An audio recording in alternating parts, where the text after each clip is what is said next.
Assalamualaikum warahmatullahi wabarakatuh. Perkenalkan, nama saya Nurhanisa Stanisi. Saya mahasiswa S1 Program Studi Farmasi Fakultas Kedokteran Universitas Tanjung Pura. Nah, pada kesempatan kali ini saya akan menjelaskan mengenai metode pengujian sandwich radioimmunoassay dalam mata kuliah imunologi. Nah, sebelum saya menjelaskan lebih jauh mengenai sandwich radioassay, saya akan menjelaskan terlebih dahulu pendahuluan apa itu radioimmunoassay. Nah, radioimmunoassay adalah suatu metode laboratorium, yaitu metode in vitro, di mana untuk mengukur dengan relatif tepat jumlah zat yang ada pada tubuh pasien dengan menggunakan isotop radioaktif yang bercampur dengan antibodi yang disisipkan di dalam sampel. Nah, terdapat dua metode dalam radioimmunoassay, yaitu yang pertama ada yang kompetitif dan ada yang non-kompetitif. Nah, sedangkan sandwich radioimmunoassay itu termasuk ke dalam metode yang non-kompetitif. Oke, selanjutnya kita akan masuk ke definisi sandwich radioimmunoassay. Nah, kenapa disebut sandwich? Bisa dilihat di gambar karena si analit ini akan diapit oleh dua antibodi.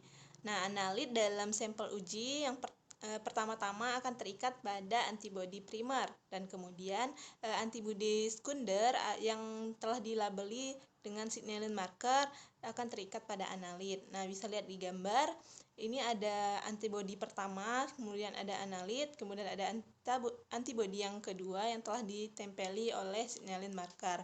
Nah, sandwich radioimmunoassay ini digunakan untuk pengujian dengan spesifitas tinggi dan sensitivitas yang baik untuk mendeteksi analit. Karena itu, teknik ini biasa digunakan pada bidang diagnostik klinik, kemudian juga untuk deteksi molekuler dan pemantauan lingkungan. Nah, kegunaan dari metode pengujian sandwich radioassay itu digunakan untuk mendeteksi antigen dalam cairan tubuh. Nah, biasanya itu digunakan untuk mendeteksi spektrum target, termasuk patogen, protein, asam nukleat, molekul kecil, dan ion. Nah, pada tabel teman-teman bisa lihat di sini ada contohnya dalam analisis protein, di mana ada contohnya ada HCG, LH, dan IgG.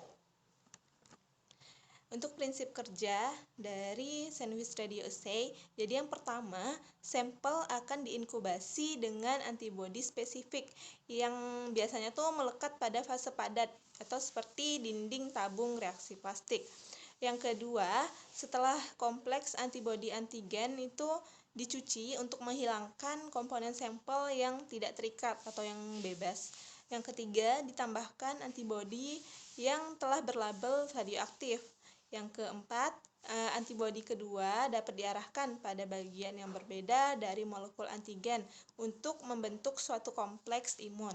Nah, antibodi kedua yang berikatan dengan kompleks imun itu akan membuat sandwich atau lapisan gitu kan, antibodi, antigen, terus antibodi lagi. Nah, setelah kompleks sandwich dicuci untuk menghilangkan antibodi radiolabel yang tidak terikat atau yang bebas. Dan kemudian hasilnya radioaktivitasnya diukur. Dapat kita lihat bersama pada gambar, di situ ada antibodi yang primer dan juga ada yang sekunder. Kemudian yang antibodi primer itu telah ditempeli dengan antigen radioaktif. Kemudian diinkubasilah si antigen pertama, kemudian ditempeli dengan antigen, kemudian dimasukkan kembali dengan antibodi yang kedua. Dan terjadilah suatu proses yang membentuk suatu sandwich. Yang terakhir adalah interpretasi hasil, di mana jumlah radioaktivitas itu berbanding lurus dengan konsentrasi antigen.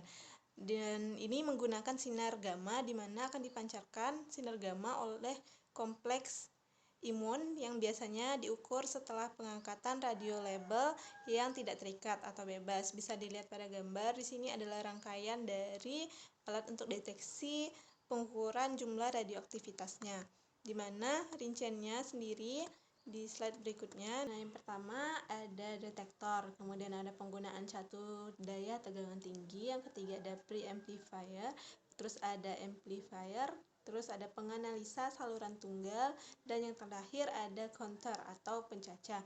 Jadi dengan adanya rangkaian pemakaian alat ini, maka akan menyerap energi radiasi yang kemudian akan mengubahnya ke dalam bentuk sinyal.